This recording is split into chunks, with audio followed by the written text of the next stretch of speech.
يسقطها كده لفرانسيس، متغطي فرانسيس، اوه على الحظ.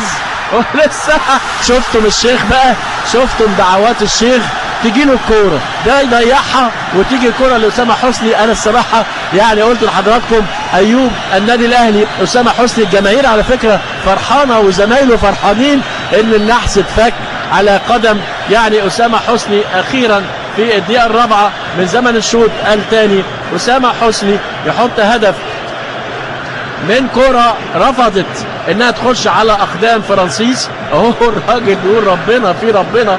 انما اسامه حسني بعد 4 دقائق من الشوط الثاني يتقدم النادي الاهلي بهدف للا شيء.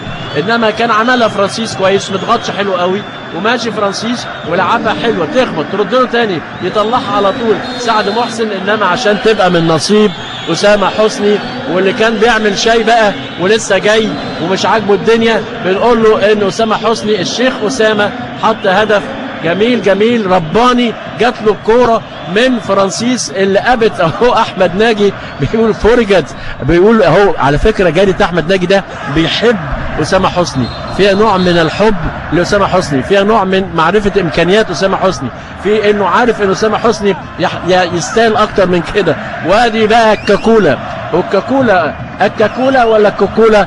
هنقول بقى كوكاكولا، والمسابقه بتاعت كوكاكولا لاحسن تعبير عن من يحرز هدف.